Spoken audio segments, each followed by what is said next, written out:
Hello, Divine Ones, we greet you in love. Today, we are so happy and excited to talk with you about your mindset, and today, we want to invite you to consider that the real way you create your life and you engage light skillfully is by creating the state, the conditions, the environment of your mind. You create your experience of your mind. Your mind has the capacity to be and to express in many different ways. Think of your mind as the combination of your brain and your eternal consciousness. It's the way you know your experience, and the experience that you have depends on how you create your mind or your mindset. The reason it matters to do this intentionally is that your mind can be something which gives you pleasure or pain. You've all experienced this. You've all had those nights when you wake up, and you're stressed about something, and your mind makes you crazy. You tend to attribute your experience to your mindless when you're feeling positive, but when you're feeling incredible, that's because in your mind too, it's because of your capacity to receive an experience based on your mindset, and all of this is within your control. Today, we want to talk about this because your mind can be open and radiant or congested and depressing. Your mindset is developing all the time and it's completely of your own making, so you can shape it any way you like.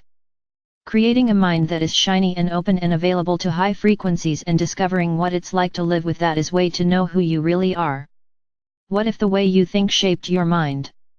What if what you paid attention to shaped your mind? What if what you invested your energy in becoming established in your mind? What if what you stopped paying attention to just fell out of your mind, was no longer active or present? Well, that is how it works. You create your mind, and your mind entirely shapes your experience.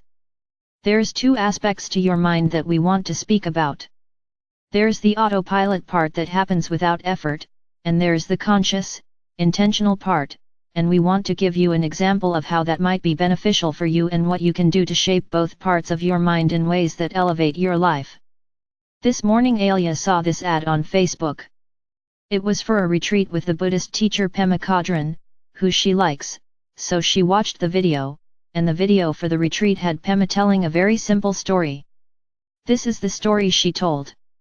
She was talking about how your viewpoint can change, and we're going to build on this, so let us tell you this short story. You wake up, and you're in bed, and you're inside a house, and it's raining, and because you're inside the house, you hear the sound of the rain on the roof. It's a very beautiful sound, and you've just woken up, and you hear the rain, and it fills you with peace and joy. Then she says, now, if you have an outdoor wedding plan for today, wouldn't your response be different? Yes, and this is where what you've invested in matters. If you have an outdoor wedding plan for today, and you wake up to the sound of rain, you might be inclined to be upset or unhappy or angry, and as Pema pointed out in the video, you discover how the way you think shapes the way you feel. We want to take this further. Of course, in this example, your viewpoint relative to what you had planned for the day and what you woke up to is part of what's going to be in play. This is where it gets really interesting and has to do with your mindset, because if you're a person who has been practicing a mindset of ease and cultivating thoughts that things go your way, if you've been building positive ascending momentum, you might find that you enjoy the rain and expect it to stop before the wedding, leaving the air clear and fresh and everything sparkling and clean and beautiful. See the difference? If you've been feeling and thinking that life isn't going your way, if you've got descending momentum going on, and you haven't been cultivating the environment of your mind, you might very easily get very angry, and also use this manifest experience as fuel to further that unhappy pattern of thought by thinking, oh my gosh, hey race, yet another thing that isn't working out for me. Do you feel the difference in the momentum that gets furthered by your response to this, and do you see how your existing momentum might come into play automatically or intentionally in every moment of your experience? Of course, you do, because you're smart. You realize now that only you can create this momentum in your life, and that you're doing it. You're creating your mindset in the state of your mind day in, day out.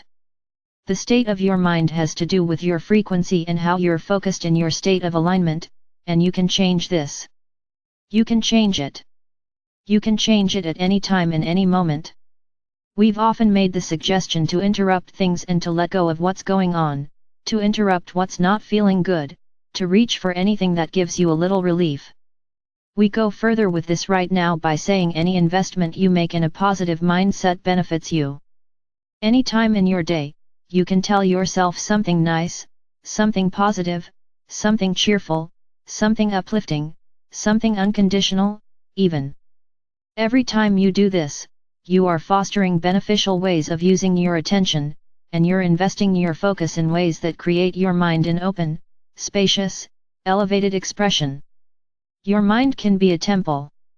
Your mind can be a temple, a beautiful light-filled space in which divine, high-frequency light flows in, and when your mind functions like this, you feel nourished and held, loved, supported, connected, resourced, abundant, free.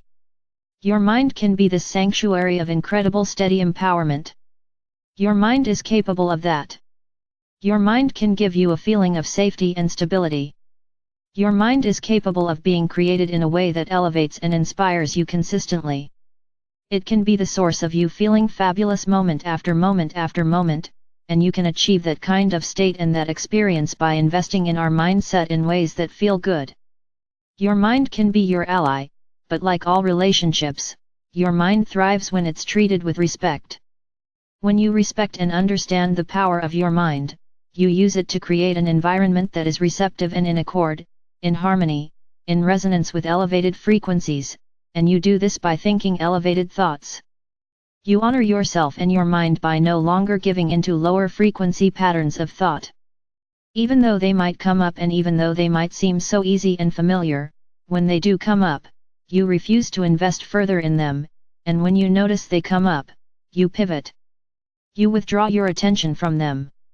You turn, instead, toward something that serves you a little more, something that really honors and respects you, in your thinking.